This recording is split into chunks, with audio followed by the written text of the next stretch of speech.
Ladies and gentlemen, welcome to this week's episode of Gym Owners Podcast. I'm your host, Tyler Stone. Over there's John Fairbanks. How are we doing, John? I'm doing outstanding. Before we get started, make sure you're following the show at the Gym Owners Podcast on Instagram. Follow John at jbanksfl on Instagram. You can follow me at Tyler F. Stone. It's Tyler EFFIN Stone on Instagram. You follow the show at Gym Owners Podcast. No T, because you can't run. There's just is that a letter limitation? That's on X Gym Owners Podcast. Well, when we made it, you weren't allowed to have T. It was still Twitter when we made it, so it was T-free zone. All right, so that's all we got for plugs. We're going to get right into it, guys. Today, we're going to talk about, I think, a story that's going to be happening often. And we work with a lot of gym owners behind the scenes. We work with some directly, work with some in their whole facilities. And one of the things that popped up was a conversation with a gym owner who has been in business for, John, how long was this gym owner in business? Decade plus? Yeah, he's 12 years at this point. Yeah. Decade plus, and man, there's a big, well-funded juggernaut moving in. Not like in the neighborhood, like in the block, like same block nearly. The same strip mall, 2 stores down. Like it was like devastating. And yeah.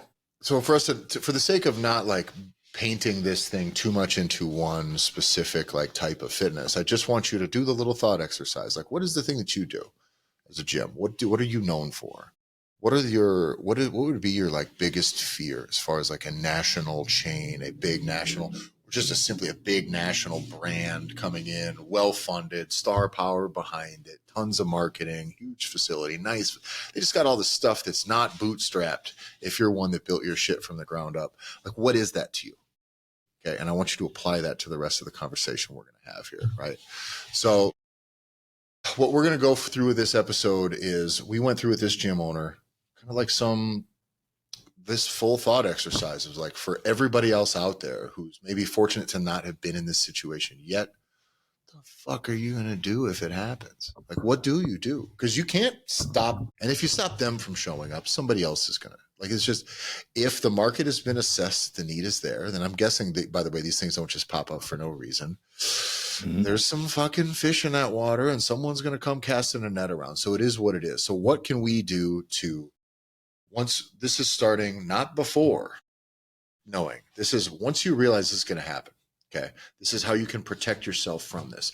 Fortunately, if you understand how you would protect yourself from this when you know that they're opening in 90 days, 6 months or whatever, these are the same things that you can do to like insulate yourself from almost any big external risk coming into your marketplace. So let's get started right away, John.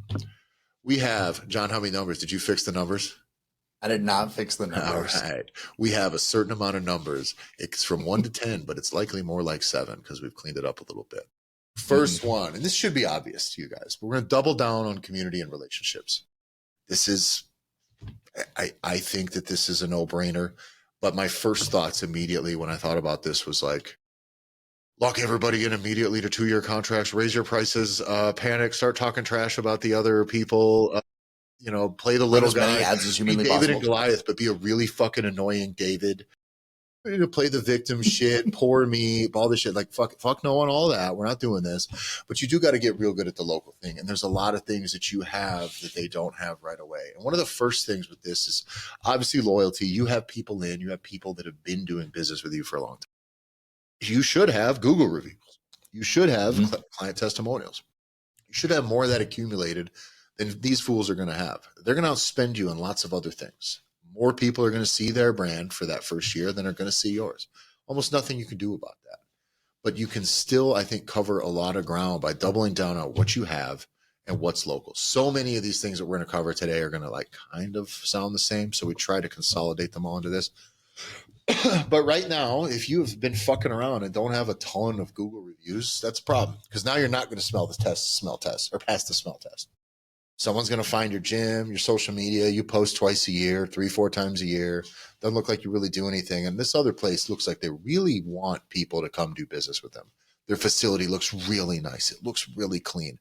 God, they got Mark Wahlberg or whoever is, whoever's in front of these things. Like there is tons of star power and brand recognition that comes from one of these. And even something as simple as a Planet Fitness coming by. You're like, fuck, I'm a little mom and pop spot, but we got a nice little 24-hour joint. And somebody empties out a Walmart and puts 50,000 square feet of purple equipment for $9 a month. Shit. You ain't going to beat them on equipment. You ain't going to beat them on size. You ain't going to beat them on scale. You ain't going to beat them on price. What can you do? Well, we've been doing this for a long time. Okay. We've been serving this local community for a long time. These are the results that we've had. This is a matter of like, have you really paid your dues? And have you? That's the question. If you haven't, shit, you better get starting, or it might be a little bit too late. But if you have been paying your dues right now, is make sure you got the receipts. And that's what getting testimonials, creating a referral program, try to get your people that are loyal to you to start vouching for you within the community. That's super important. And when you have these juggernauts that are going to come in, they're going to be franchise based, right? I mean, that's going to be the whole model. So the things that you should start to identify, and what we identified was, what are the things that they won't be able to do initially? And they probably won't ever do, because of the amount of work that is required and the customization to every area that they're going to drop a franchise requires sweat equity. And that's not how big businesses are going to fuck around. They're not going to fuck around with these really like the minutia of getting fully ingrained and into the DNA of a local area. They're going to know what they do well. They're going to systemize processes to back it up. And that's it. And so that's why they don't care.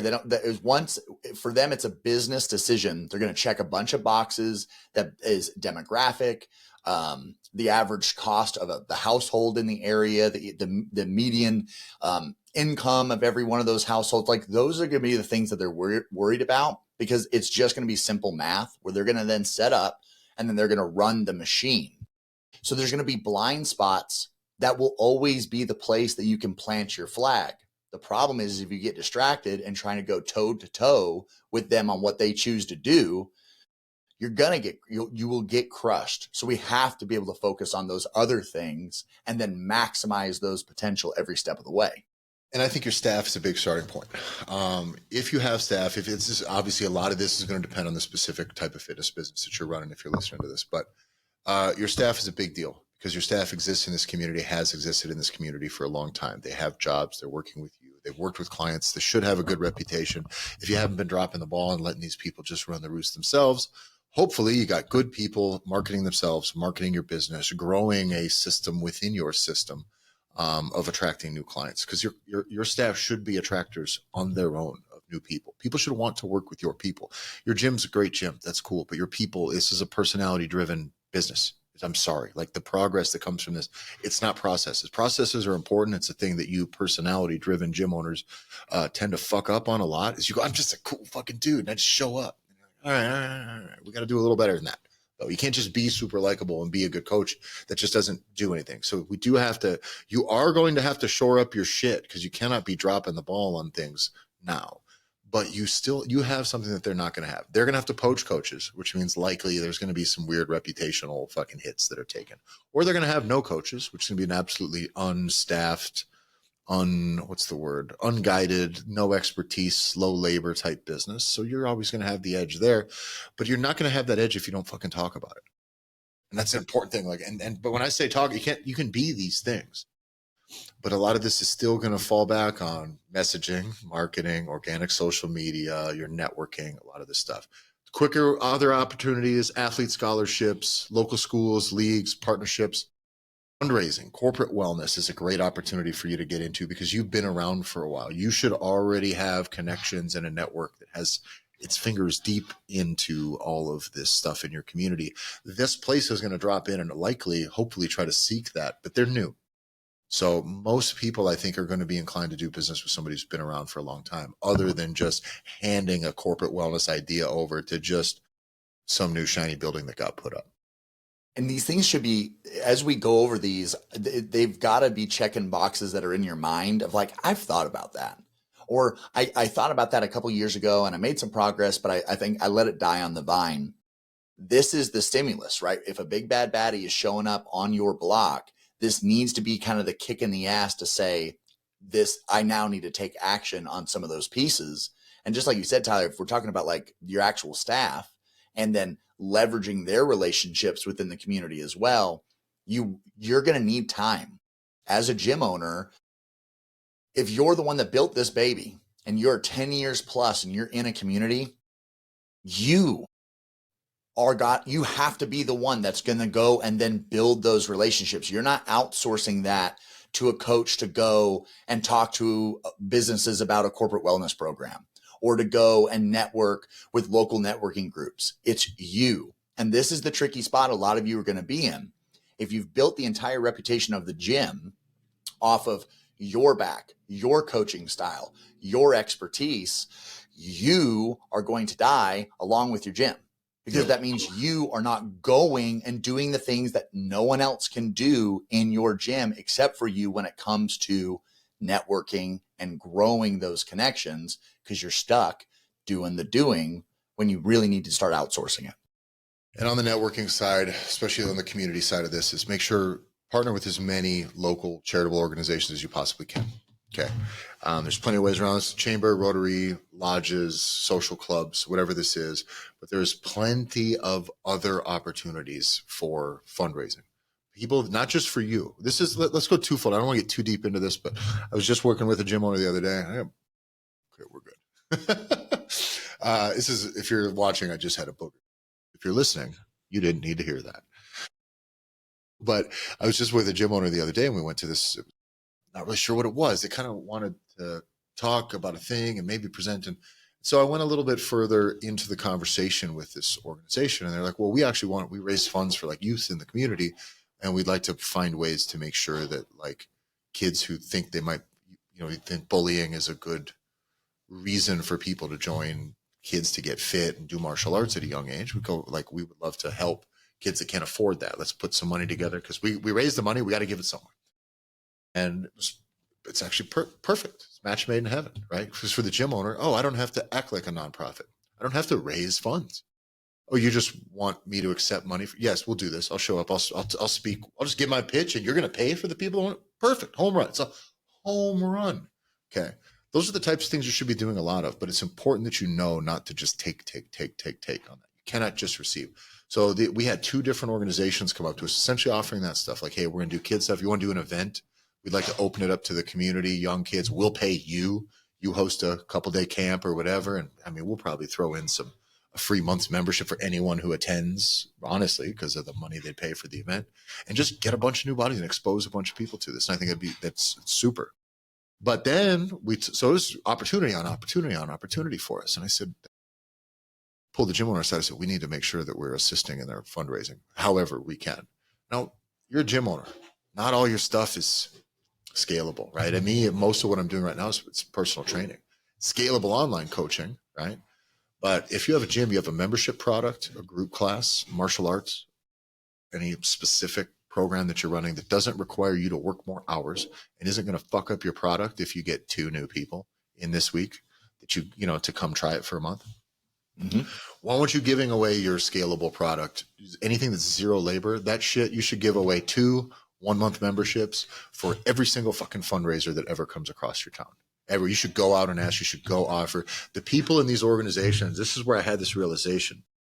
These guys are like, yeah, so whenever we want to start raising funds, we'll put together like an event and stuff and look for sponsors. And then us and our volunteers, we just go downtown and we go door to doors to all the businesses that we can possibly knock on. And I'm like, oh, fuck, that sucks. Okay, just write us down. That's Don't so come normal, knocking. Just call us. So what happens is they go, oh, God, thank God. I don't have to have a door shut in my face. I don't got to go have this. I don't got to go, this is. And you watch them go from like, we're going to try to help you guys, I think it'd be a good thing, to like immensely grateful immediately. So now that gravy train just keeps flowing, guys. And so I think it's really important for you guys to do that as a gym in your community. It's one of the easiest ways to do. You don't have to donate any money. You're just giving away a month's membership. And even better, they're not giving it to somebody. These are silent auctions. These are correct things that like someone, and that's the format I would prefer to do, by the way, silent auction, where you go and you sign your name. Is it that way when people are going in, they're actually buying it. They may get it at a discount. Some may overspend, but it's paid for, which means, John, if your 2 boys came to join my jiu-jitsu gym, okay, and I said, oh, well, the Fairbanks, they're poor. Here's 2 free months memberships. Let them come try it. They're really still not going to be that invested in it. It's not that big of a win. I'm still getting people in, but the chances of converting when you're just giving something away actually isn't that good. But John, if you take your family and you go to some fundraiser for something that you happen to be passionate about and you see, oh, 2 free memberships, oh, the boys would like that. And you can get it at maybe but you chose to buy that. So now the chances of this actually converting into business for you is good, on top of the reputation stuff. It's a thing that the more I look at it, we're not doing enough. None of the gyms that we work with are doing this enough. And you, I, everybody out there, that's the easiest thing. This isn't, and John, some of these, there are businesses that are in a much, what's the word? They're in a position to be much more generous than you guys are as gym owners, but they get so little out of it. The thousands of dollars that some businesses have to donate just for shit, just to fine, I'll give you $2,000 for sandwiches at your banquet, I guess. You know what I mean? Just because we're a business. Boy, if you go to every gym owner and gym owner's got to pony up 2 G's to just like be a nice guy that's barely appreciated, you guys aren't going to get very far. This is one of the lowest barrier to entry ways, I think, for you to like really start to be seen. And you can be the most generous guy around and not have it cost you fucking anything. So don't be a dick with this. Don't keep this close to your chest. Get out there and run this game, and run this game quick. Because it's a win-win, right? Like there's 3 different layers to it. So the first one is, if you have not been in the last year to an event that has had a silent auction, then you are fucking up. Yep. And I know this sounds like it's you're a fitness hermit. You gotta go. You're a fitness hermit, dude. Get the fuck out. And it's important that you're going to places with people that are participating in such things. Like there's an element, there is a section of society that knows they go to black tie events, galas, golf tournaments, whatever it is. If that ain't you, you have to remember that there's you and then there's your business. Your business needs to be networking, participating with the types of people in your community that do golf tournaments, that go participate in them. They go to the dinner dance. I don't want to put on a tie. Nobody asked you. What I'm telling you is this is what you need for your business. The other big piece of making this a win-win-win for you is that psychologically, if I'm going to an event and I am supporting that organization or whatever I've gone to go to that event, and I see your item to bid on and I bid on it, and then I have a kick-ass time, the likelihood that I share with other people that go to that same event, which was, hey man, I bought that thing at the gala last year and it was fucking awesome, or I bought it last month, and you are going to tell the other people that you network with. And that is huge for you as a gym owner. You weren't going to get access to this community because if you were, you would have already. And this is the whole things point. You can do as a gym owner is get the fuck out of the gym. I don't know what to say, dude. You gotta go you can't just be a gym dork all the time. All right, next one here. We're gonna move quicker through some of these. Focus on what you do. Number 2, focus on your niche. Focus on the things you specialize at. That doesn't mean that needs to be exclusively the things that you do. We are all about try a new thing, always trying to build. But at some point here, if you just happen to have a whole lot of baseball players, well, perfect. You need to make sure that you keep them. Okay. That means do that well, talk about that. You don't have to become a baseball only joint, but if you got batting cages, a ball, or you just have coaches that like really do specialize in the performance side of a specific sport, you better, back to number 1, you better entrench yourself in a lot of these community organizations that do this before the big dogs come in and just start throwing money around. Okay. And 2, you do need to make sure that people know that that's what you do. They got to know. This is the niche part is also a great one to be able to utilize with your coaches. If you have specific coaches who have specific backgrounds, their niche down interest allows you to grow within your spot. So again, if your gym is only based off your personality, but you got some other opportunities, and we talked about it before with one of the gym owners we worked with, he had a coach that started to get people more interested to work with him than they did with the gym owner. And that's a huge win. And this is that same way of utilizing and capitalizing on the people you already have got and their specific interests. Next one, content, online stuff. The first thing I want to let you know, when one of these big franchises comes around, there is criteria that they have to follow regarding ad spend, specifically marketing dollars, donation dollars, post frequency. Content's already made for them likely. So trust me, it's not going to be very customized most likely. But it's all going to look good. It's going to look very professional. Okay. You don't have to become more professional. You don't have to become even extremely prolific, but you can't drop the ball on this. But what's going to happen is they're going to outspend you. Okay, John, what was the crunch fit? Was it like 30 grand the first year or something like this, or 15? I think it was like 30 grand the first year. It was something 30. Like I think it was definitely over. Just in ad spend, which that might be a billboard, that might be smart, but like I think it may have even been sequestered into like Facebook ads that we had seen these numbers. Well, and we've worked with franchises. If you think you're going to get seen more than they are, one of the worst things you can do right now is to try to buy as much. One, you're not new, you're not going to have this hype, so don't think they come in. Don't save your last $30,000 and be like, okay, I'm just going to match them dollar for dollar and that'll fucking work. It's not gonna, because it's all going to get washed out. What you do need to do, focus on your organic strategy, make sure you have a strategy, and make sure that you're just doing things. Testimonials are, again, this all has to tie back into your niche. If you are doing these other things, if you are donating to these fundraisers, guess what?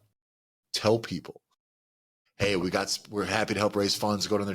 Like, that's a way for you to involve yourself in the community with your content marketing blitz here. This is about the athletes that have already had success in your gym, client success, but all of these things they're all connected at this point. But you, again, don't try to spend your way through it. Don't try to be slick, but you do need to go beyond now just passing the sniff test if someone's looking for a gym, because they're going to see 10,000 things from this gym if they're looking on Facebook right now. But you're going to beat them in like your Google business account still. They may have to buy to be the top sponsored ad. They may have to put a lot of money up to get there, but like, you're going to sit on, when someone pulls up a map and looks for gyms near me, yours is going to, you better get your ass to you've got clients, get your ass to 100 freaking Google reviews. Do you know how long it's going to take that facility to actually get it? And it's going to be a little bit behind them. Like, you're always going to be so far ahead. This is one of those, Google reviews is one of those things. Like, testimonials are great because you can use them as content. We can repurpose them like we've always said. But the thing about Google reviews, if you're ahead, you can always stay ahead. There's a concept that I've heard from a guy who's like, I'm not going to get too into inside baseball. It's a grappler, Gordon Ryan. He's probably the best no-gi jiu-jitsu guy, but he's so much better than everybody else at this point, where he goes, I'm not worried about somebody coming in at this point, like, I'm still getting better every month. I still train 6 days a week, 7 days a week. So how in the world are you going to cover that gap? Google reviews are kind of like that, guys. If you have fucking 100 more than them, they got to beat you by 100 in order to catch up with you. And how much do you fucking suck if you're not continuing to accumulate? Some new guy comes in, goes from 0 to 100, and it took you 10 years to get there. Right now is the time you need to make sure that is built into your processes, that number keeps going up. Because as long as that number keeps going up for you, they're always going to be behind, and they will never be able to overtake you in that single click, single search, dropping into Google, comparing you side by side. 200 Google reviews versus 8. Fuck these fucking dorks with less than 10, right? So it makes a pretty easy decision when people are going to try to run that comparison. That's one that you're going to win, because they will pay for the top spot. They will, like pay you said, Tyler. Like, when they're on Google Maps, when you do the search, it's going to say, promoted, and they will have the top spot. But once somebody's eyes go there, we're all trained to look for the stars. So I'm looking at it, I'm like, oh, well, they're the top spot, and they will scroll just a little bit. And if you show up and you've got 200 4.5 stars or better, it's gonna be like, oh, well, I'm not gonna go to the new, like, the same analogy, Tyler, you gave for like a new restaurant opens in town. You're like, I don't know, there's gonna be some learning here, like in the very beginning. I don't know if I want to go to the new spot right now. I'd rather go to the 200 review spot. Let's let them figure out how to not drop the food on the floor before I go in. You get a lot of back end collisions before they figure out fucking how to work things back there. That's exactly it. I think people are going to get in a local area. That's the one thing about this spend stuff that happens when these franchises do this. They don't care that it's annoying. They don't care. And it will be annoying to everyone here. Like, Jesus Christ, Jesus. I worked for a company. I know I've said this before, but I worked for a company that we had a jingle on the radio and tons of radio ads. I don't listen to the radio, but it was this whole this whole sing-songy shit And it was just one, it wasn't a whole, it's just this one little sequence, fucking annoying as hell. I will get it sometime to play it for you guys on the show because I want you guys to understand this. Nobody thought it was cool. This is the one thing. It wasn't about being cool. And I think a lot of gym owners do settle into that a little bit too, where they're like, I want it to be cool. I want to be the cool guy. Just, well, this jingle was so fucking corny that like it worked because it didn't have to serve the function of making you like that song.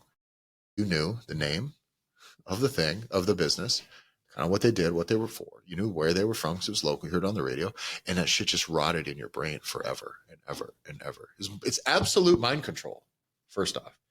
But I would go to, when I first started working there especially, because when you're new, people can't wait to tell you the new stuff. So I'd go there. I'd go to calls all the time.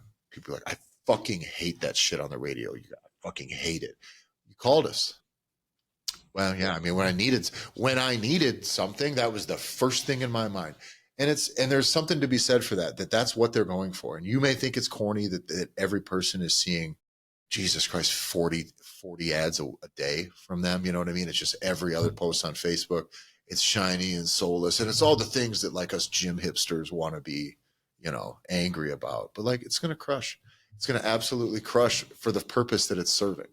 And so don't try to fight this. They're going to try harder than you to make impressions. First off, just simply making the impressions. They want to be everywhere. And once people get in, I promise you they're going to be slick. They will be nice. They will be well trained. The place is going to be clean. Those are the things you can't fuck up. You don't need good coaches. You don't need talent. You don't need any of this to have a very well crafted, initiation process. Your first contact, whether it's email, automations, whatever, everything's going to look good, sound good. It's going to be slick. It's going to be borderline too much. It's going to cover every base. There's going to be no holes and it's going to suck. The conversion rate is going to be so much higher than you just kind of respond to people trying to be a good guy and connect with them all the time. They're going to be better than you in that. You can bridge the gap with some of this stuff. I think that's very important. But the client experience, they are going to try very hard to make sure that when people come into the new place, it feels like the new place and it feels like the new place. But if you're dealing in a business where you're dealing some labor, you're dealing in coaching, whether you're group fitness, personal training, youth programs, this is where it's really time to make sure that all your coaches know, like, hey, someone walks in the door, they get talked to. Like this, you cannot let this thing where people come in and just feel lost. That's an immediate, insane, I see this in gyms all the time. New client walks in, coach is coaching, nobody's there to greet the person. And I get it, that's fine. It's normal. But that person stands there and feels uncomfortable and feels like they're intruding. And that's all of the psychology that's going through this person when they've worked up all the courage to come in. And if they got to sit for 2 minutes, 3 minutes before somebody friendly, hey, like you don't even have to close them. Just Jesus Christ, nobody walks in that door and waits for less than 20 seconds. They need a smiling, friendly person that needs to be there. Say, hey, we're in the middle of a class right now, but here's my card. Leave me like 2 minutes and I can come back and chat with you a little bit. I just got to get these guys up and oh, perfect. Yeah, I'll wait. Or no, I got to go. I'll give you a call. But that at least is something. It's better than nothing. But this stuff, getting people coming in, going, that's alone. First impression's a big drop. Also the coaching, the product has to be good now. When you are getting new people, whether they are from any level of fitness, are we getting the results here? Like we have to objectively look at this because this is the thing we will be further ahead of them on, but we cannot start to let this slide. We cannot. This is, again, there's a gap there. You need to now maintain or further develop that gap. You cannot allow that gap to narrow or you're fucked. Google reviews, training quality, all of this stuff. Because they're going to be so focused on optimization and systemization, it's going to have canned responses. So it's going to feel, and this is one of those things that you're going to be able to take advantage of is your shit is customized for the person. It's how you built your whole business. It's going to be built off of nothing. The odds are you are going to have nothing that is copy or paste. Likely not. Tyler and I would encourage you to get more copy and paste items, but don't sell your soul. Franchises are built off of this. It is copy and paste. It's automations. It's if this, then that. Customer does this, and then a whole string of things are going to happen. This is what gets old people so confused when they sign up for something and they're like, well, they texted me and they said they're on their way. It's like, yeah, but mom, there's 6 feet of snow outside. No one's coming today, but they texted me. No, they didn't. A machine did. And you can really capitalize on these pieces of that human touch, that human element. And just like you said, Tyler, coaches with years of experience that now can make people feel like it is about them and it's the whole thing is built for them instead of you now having to jump into something that has then been built for everybody. Yeah. Extra stuff, extra attention, an extra personal touch point. I mean, there's an easy thing that isn't done enough. After someone's first day, don't let an automatic email do this. Have the person who's coached them, anyone who's on day one, an hour later, 2 hours later, that coach personally send a text message. Hey, it's good to have you today. Hope you had fun. Look forward to see it. That's it. Holy shit. Holy shit. Now what's going to happen is that person's going to go, that opens a dialogue, supplements, personal training, merch. What more can I do? Questions, nutrition stuff. That's all of that starts to get kicked forward that way. This other places, they are built to convert. And this is the reason I didn't say hit these people up so that you can just sell. I said hit these people up so they fucking stay, so that they're taken further down into the rabbit hole of things that are going to help them become successful. The whole thing that we're talking about here is building your thing around client success. Those other systems are built to sell. They're built to convert. They're built to attract. And they're built to retain kind of to a certain point. But likely also you'll be in contracts. You're not competing with one of these places trust me, they'll always be under contract if they're over there. So just know that your thing now you can still convert. You can still sell. You can still do a good job at this, but do not fucking take your eyes off the prize. Okay. Because at some point, just know that you have been delivering results in your community for a long time. Just keep doing it. Get better at it. That's it. And again, that gap, they're never going to close it. They'll always get seen more than you, but they will never be better than you at this because you've been doing it for long. And they just hired a bunch of dipshits out of college and some guy with a business major to fucking stand in front of a gym in a tight shirt and sign people up with a clipboard. That's most of what they're going to do. One of my favorite things along this line, Tyler, of an extra touch, and I do want to give you guys this because this was one of my favorite things that we ever executed inside of a gym that got more goodwill within existing members and then new members than I think anything we ever did. And it was, so the particular gym owner we were working with, he was tall, he was handsome, he could talk well, not well on camera, but he was really, really good in person. And people would come to his gym knowing it was his gym. But because of the time period that these people were coming, he wasn't really coaching a lot of the classes anymore. He was doing the business shit. So he was really ran by all of his coaches. But people wanted to see him. And so you would have people that would join that never would get this. They wouldn't see him. They wouldn't see him that day. So what we started to do is because he had that reputation within the community, we made sure that anyone that was new got a text message from him. Correctly. So it was, hey, this is Nick.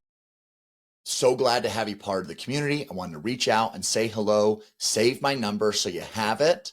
How was your first day? And you'd have a nice open-ended conversation. And holy shit, the amount of feedback that would come back were testimonials all by themselves. Man, it was, go ahead, John. No, that's what I mean is it starts with, oh, that's really nice. And then it goes to everyone they talk to about their first time at the gym. It's not just that now. And then the owner talked to me. Oh, he's great. And by the way, what if your shit doesn't go well? What if your coach wasn't very good? It was crowded. It wasn't a good job. Guess what? That gets fucking sorted out right there. Coach knows, gym owner knows, like, oh shit, I'm really sorry. You get to make it right away. You get to address the problem right away. A lot of times we sell and hope that things go good. We get them in, we sell, and we hope. And it's not the fucking way to do this, man. We do have to take ownership over every step of the way. And as the owner, these things can go further and become scaled things. We're using an app to send this contact out. That's how we did. That's how we actually ended up doing it. We ended up doing it to scale. In the beginning, it doesn't need to be. There's no reason to pay for all of that stuff. And you don't want to bog yourself down. But would you try it for a month? Those of you listening, just try it for a month. Every new person you close, whether you close them or not, doesn't matter. Their first time in, just make sure that either the coach or the owner, one of the two, fucking both, by the switch them up. See what happens. See what the response gets. Then there can be a follow-up 2 weeks later. That now starts to become this secondary way to get more reviews, more testimonials, more upsells than just the standard email stuff. And it feels better. feels better than a slick email with a fucking banner. By the way, those places, John, emails that come out with images now, like those get tabled in the thing now. Like they're not. They'll go into like the promo tab because they're overly formatted. This is a thing, by the way. I know of this because I was working with a gym on this the other day. They got a whole new system, huge franchise, and so they don't let you just make an email anymore to send to your list. Everything you do, have to pick one of their templates. Then you can adjust the text. Every one of their templates has header images. So I'm trying to help them. I don't want this. Nobody's going to open this. It's going to get buried. Nobody needs it. Well, I can't. I was like, okay, let's create a new template with nothing. Well, I can't. They won't let me. These fucking idiots are so boxed in by their fucking corporate overlords that they still think that having an email that goes out that looks like a landing page beginning to end with images and all this content, they think that that's still the thing. And it's just, that's some 2017, 18, 19 stuff. And nowadays, like literally your email inbox goes, nope, nope. It's just not even going to bother you with that stuff. But this is what I mean is you trying to actually contact the people about the things, whether it is with you're always going to be one step ahead because you're going to be a little bit realer. And these people are always going to be 5 years behind. They're going to do the best and the most shit that worked 5 years ago. And you're always going to get to be out in front of them. The thing I like about the gym owner thing, Tyler, is it rolls us right into the next topic. And this is the idea where you get to go head on and have a head on PR campaign where you can think about how you want to be able to, and we're talking about when you have a franchise comes in like F45, right? Well, Mark Wahlberg is not showing up. While he may be the spokesperson, he's not showing up. So and you got to realize if you're the owner and you've been in this community for a long time, you're more celebrity for the people that are going to pay you than fucking Mark Wahlberg is. So when you send the text message and it's you, Mark ain't texting them after they join maybe his franchise location that he owns from F45. Yeah. And I think the thing with this, and we're going to say kind of like the term is like kind of a head-on PR campaign was what we had written here. But like the reality is this isn't, again, it is David versus Goliath. You don't want to be some whiny fucking David here. So you don't even mention Goliath. This is what's important. Goliath doesn't exist. Okay. But David's been a pretty bad dude for a long fucking time, dude. Like, so when you go into this is you just need to be like, hey, this is again, that PR campaign is we've been serving the community for 25 years. Here's it. Like, this is the thing. You are now starting to really implement all of the, how am I using this? To verbalize the things that we've been talking about this whole time now. Okay. But you need to go direct at the subject, not at the gym, not that there's a new big dog in town, not anything. But now your new thing is we've been in business for 25 years. I know a company, this is a great way to do this, by the way. You're going to do this a little more genuinely than this. I know a company that had done its first iteration of what it did. I'm not going to get into too many details, but basically it did one thing the owner had as a side job while he was still working somewhere else. This silly little service that they do represents maybe like 2% of the business that they do now. Okay. But he was doing that as a side job for a long time. And then he started opening this other business, the same business under the same name, doing similar things. Well, the actual business that it is now has only existed for like 11 years. But because the name, and he was still doing it as the thing before, it's like serving the community for 25 years, right? Kind of fucking works. Now, don't fucking lie. Don't be a little disingenuous with this. But that now does start to become the taglines, the beats you need to hit when you're speaking, because that needs to be reiterated many times. How long you've been here, who you've been here, born and raised in this town. I've raised my family. My coaches raised their family, graduated from here. We've been helping athletes from these schools. All those words you're going to be able to use that they can't. That's very important. What phrases, words can you use that are not going to be applicable to them at all? How long have you been serving the community? They can't even say that. So you literally need to go, all the things you can say that they can't, that's the stuff you need to do. Don't go at them directly. Don't mention them ever. Right. That's like trashing your fucking ex on the internet, on Facebook or something afterwards. It's like, all right, but you got to move on. I don't know what to say. This doesn't make you look good no matter how much you think it does. Just be awesome and things are going to work out. And that's a lot of what this is here. Community stories, that idea of being an authentic, trusted option. Let the David and Goliath narrative, let somebody else worry about that. Okay. You just need to be really fucking good. That's it. And really good and shine the spotlight on the things you've been good at for a long time. And if you're not leveraging, the fact is your secret weapon is going to be the history, the legacy, and the connections that you have in that community. So the idea of not fully appreciating the magnitude and like how important that is. I know people in this, because I'm in a 30,000, 25,000 population small town in rural Virginia. There are people that are in this community that are like famous, but they're this city famous. Nobody would have any idea who the fuck they are, but people are like, oh man, like, you know, that guy, he is the night shift at the adult folks home and he cleans up shit all night.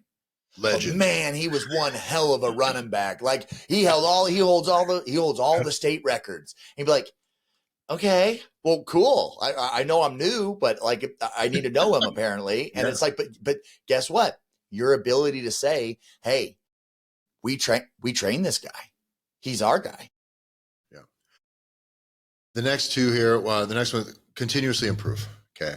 All the things you're doing, you need to continue to do well. And this is kind of a bit repetitive here, but you have a feedback loop of client success. It's very important. First off, your clients need to be successful. You use better testimonials, better reputation, better referrals.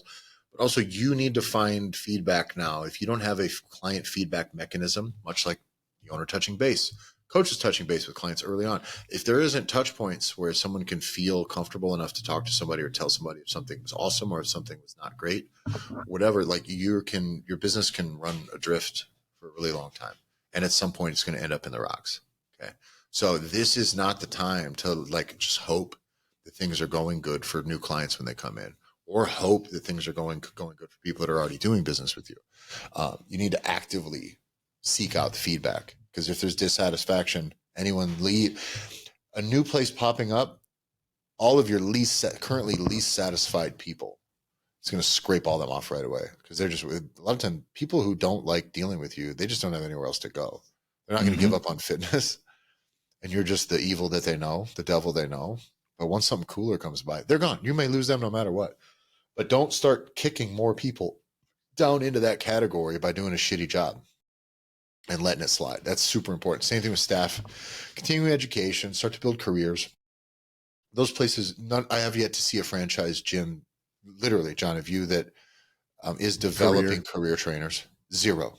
Not trainers, not coaches, not managers. It's really not happening out of national franchises. Not at all. So you'll always be better. It doesn't mean investing a ton of money. It can, but this is the time to make sure you keep them. God, this would be the worst thing for you, honestly, is for one of you like really good coaches who really cares, who's really invested and is an ace going. Don't let them end up over there, because now they've got the thing that you had, which is really good expertise, a really good coach people like, who can get people results. Damn it. And they got 50,000 square feet of super kick-ass equipment and a big market. Now you're fucked. Okay. So you do need to make sure, keep them happy. Don't let the inmates run the asylum, but you do need to make sure you're developing. Let them know too, like, hey, like I want to make sure that we do this right. I'm going to put a lot of eggs in your basket here. And I want to make sure that collectively we're able to succeed here. And it's important to call out. Todd, I don't know if you remember, and we've shared it on years ago. We were working. So if you're a homegrown spot and now Goliath is showing up into your community, now you're worried about them. But you got to understand that Goliaths, they worry about other people too. That they're not worried about you, because you have two different business models.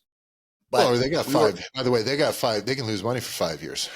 Correct. You can lose money for, how'd COVID do? Some of y'all lose money for about 3 months and you're fucked completely forever. So, and then you just know that they can ride a wave a lot for longer than you can.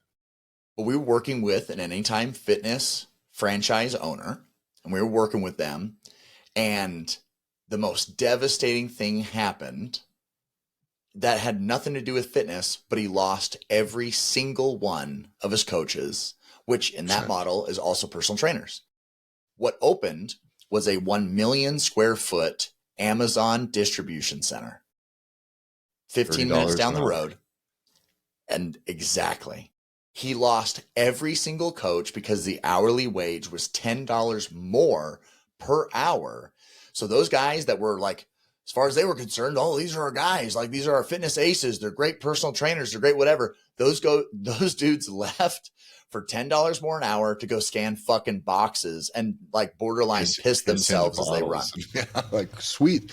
But that's what I mean. Like you can lose people in an Amazon fulfillment center if you got the wrong horses. Right. Listen, John, there's not a single coach that I know who gives a fuck about coaching who's leaving to go do Amazon. None. So that's what I was like, oh, you didn't have those coaches anyways. They were filling a role, and that's fine. But like, and so now that was where we started kind of processing. So, oh, well, those people weren't aces either. They weren't even good. There's no way they were good. Mm-hmm. You might think they worked, and that was that gym, that business's model. Like, oh, they didn't have to be good. They just had to be there with clipboards, smile. And that's kind of about it. They don't even have to smell nice. Okay. Like, you don't have to worry about that if you got the right dogs in your corner. Like, you really don't. But you do need to still make sure that those dogs are fed, they're happy, blow off some steam every once in a while, and that they just enjoy what they're doing. The other thing, John, is adapting. This is, I think, is interesting. You and I, we kind of went back and forth on this, but I still think it is important. You don't need to fixate on what this juggernaut is doing when they come in, but don't fucking close your eyes to it. You need to monitor what they're doing during their launch, before their launch, after their launch. You don't need to try to compete directly, but some of these things are timing. You know what I mean? Like, all of a sudden, they're going to be making so much content. The odds of you touching on the exact same subject on the exact same day in fitness when they're doing 10 times a day posting, that type of shit, tons of ads being run. You can look like a fool if you're, you know what I mean? Just at least pay attention. That's all I'm saying. Pay attention. Little tip, by the way, go into Facebook Ads Manager and just look up ads that are being run in your area. And you can go in and just see like, okay, how many ads are they running? What are they running ads for? So you can just know. You don't have to necessarily make your prices more or less, whatever. But like we talked about, hitting the bullet points that they can't say. Now, if you are competing with them directly on something, now you know, okay, well, what are the things we do that they definitely can? Our coaches have 75 years combined experience.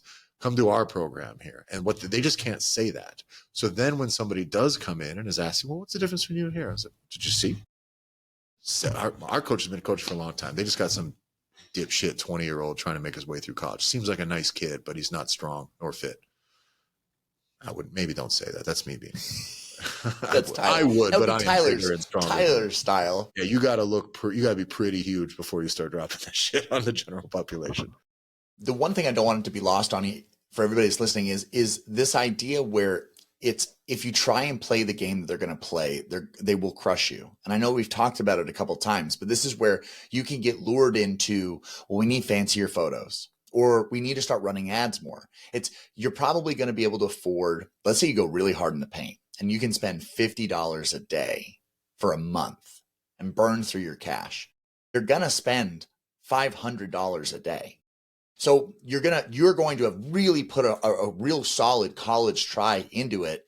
And that's why what could you instead do with that exact same money that is not going to be the areas they're going to go fuck with? So that's why a lot of these pieces where we're pushing you is, where are they not going to be? They're going to be on Facebook.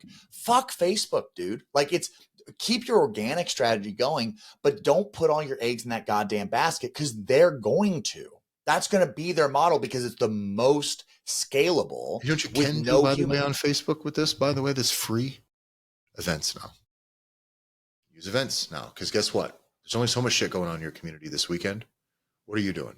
What all of a sudden you start dropping your Saturday open to the public, bring a friend class. All of a sudden if that just starts showing up on people's events pages, now you're getting seen. It's one small little thing that I think you can start to do, because sometimes those are underutilized. But other than that, yeah, like your Facebook ads, they're going to bury you. They will outspend you, right? Most of us, we didn't start gyms with like $2 million to burn, just in hopes that it sorts out over the course of a decade. Like, that's just not how this works for most of us. So where else can you take these resources, John, as far as that goes? Like, if not Facebook, what are the other options we have? Well, for me, we've touched on it, but it is, are you part of the chamber? Are you part of these? Because these are institutions that have been around for like hundreds of fucking years, like these organizations that are there. And it's, again, it's where lawyers and CPAs and blood sucking real estate agents and people like those, that's where they are. And so that's like, it's doing business by word of mouth. That's what the whole fucking, oh God, I can't even, I used to be a part of it when I was doing it.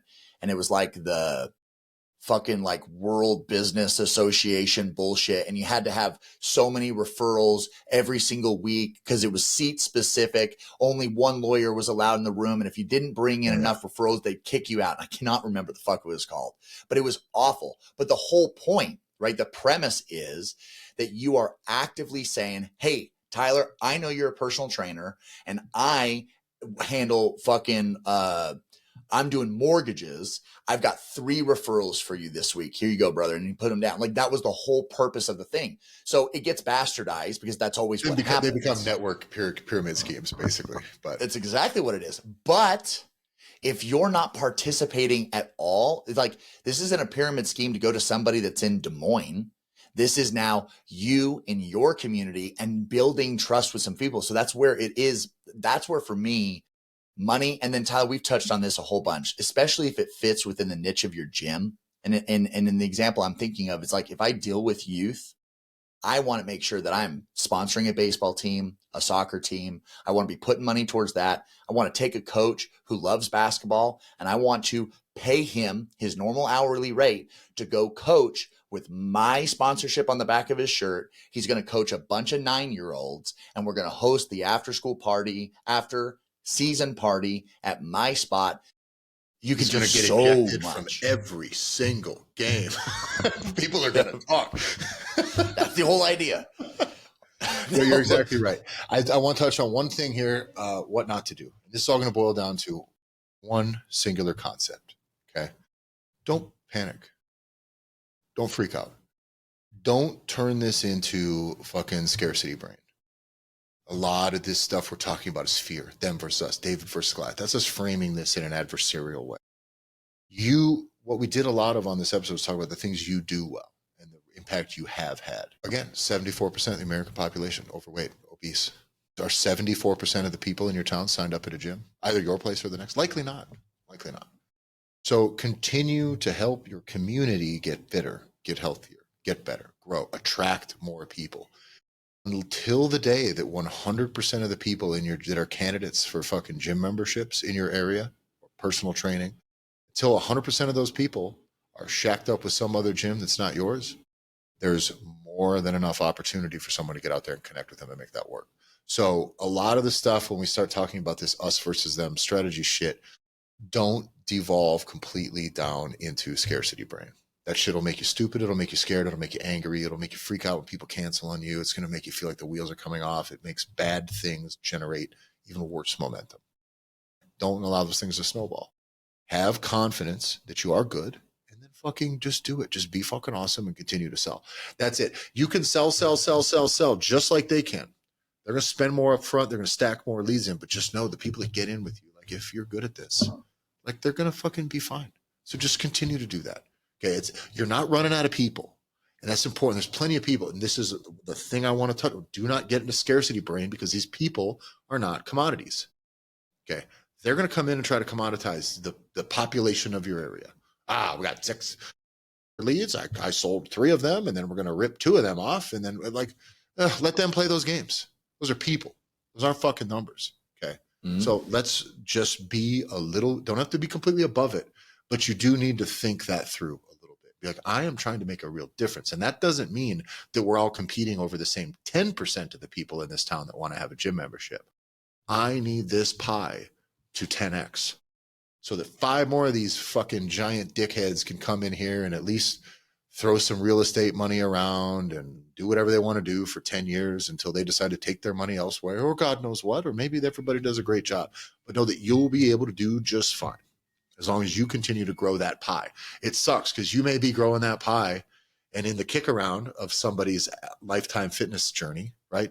You're going to be growing that pie and a lot of those people are going to come to you and go to someone else, or it's going to inspire them to get moving, but they'll go to someone else and they come back to you. Like, don't fucking sweat that. Just fitness, health in your community is the real fucking goal here. And you can do this. It's almost nice that there is competition because they do things different than you. And hopefully when people recognize that, the people you don't want to do business with, they'll know exactly where they belong, not with you. Okay. So it's very easy. You may have less headaches and a more refined, what's the word, demographic that starts coming to you because they're going to be like, well, I know what that is and I don't want that. I know what you are. I want that. So get that scarcity brain out of your fucking head. Do all the things we talked about today. Like you got to fight. You do got to fight. But this isn't you and them fighting over the 10 bodies in your place. This isn't like that. You get to generate more. Okay. You get to generate more interest in the community. You get to generate more interest in fitness and health. So that's not the end of the world if they come in and are successful. Just don't let them be successful at burying you. That's the issue. Rah, rah. Rah, rah. Yeah, I have to say the one thing because I just was thinking about it.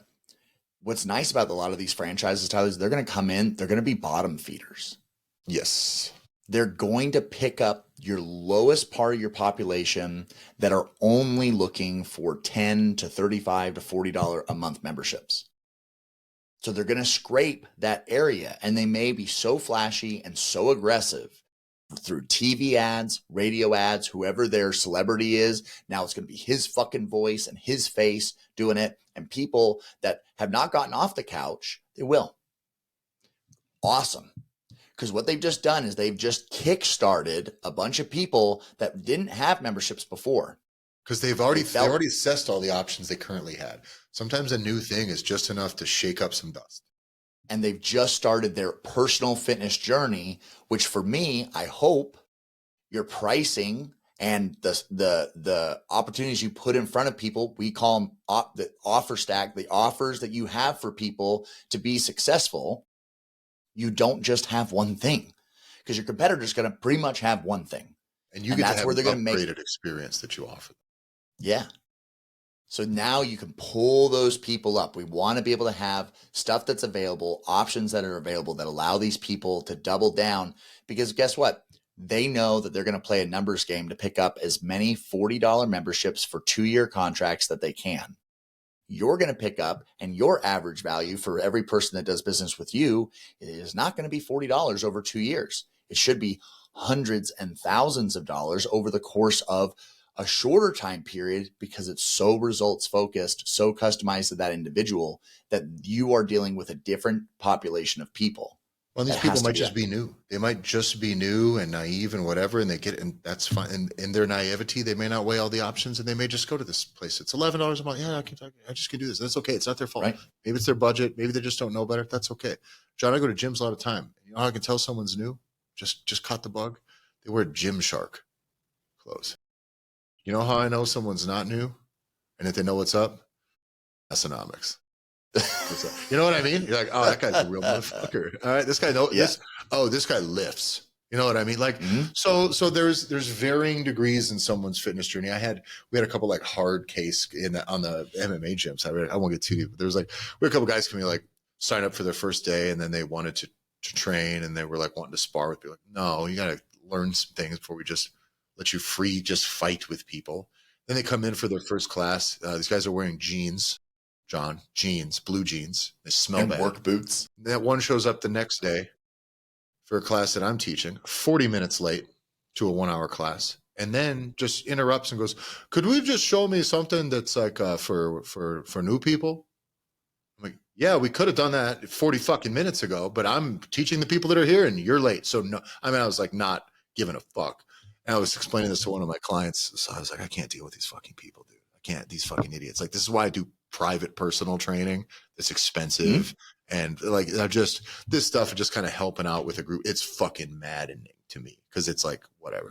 He goes and he says, you really should just, and said, you can have that gym be whatever that is. But he said, what you really should do is just like do a 1 night a week or 2 nights a week, just partner with the country club out there. And then like people will just pay more to not have to be around these fucking people like that show up in gym. You're like, oh yeah, you're right. Definitely want a more Lululemon version of a jiu-jitsu class than dipshits with muddy boots and jeans trying to walk on the mats. That's the reality. Okay. Is that like they're going to come in and shake up all the people that just have gone everywhere. They've absconded on all the 2 year. That's one thing, by the way, in your market. Everybody's tapped out on, they've got a 2-year contract and then they canceled their card after 6 months or 9 months and they're afraid to even go back because they think there's past due debts. It's a big issue in one of the gyms I work with. He's like, when we try to to get people back in, we always have to say, like, we'll waive any debts. Like, you have to almost put that first because they'll see it and go, oh, fuck, I stopped paying. They think they owe them money. Trust me, they would just love to get you back paying. So, like, those people, they have nowhere to go. They will never go to a place that they walked out on and stop paying. They will never go back again. So a new place pops up, sweet, they're going to go do the same routine again. So you're really not, they're not competing with the same people you are per se. That'll do it for today, guys. Thanks for listening. That's it. Make sure you go to Gym Owners Podcast on Instagram, the Gym Owners Podcast without the T on X. Follow John at JBanksFL. You can follow me at Tyler F. and Stone on Instagram. If you want to work with us directly, shoot us an email at thedudes@hackyourgym.com, or you can follow the links in our show description. Thanks for listening, and we'll see you next week.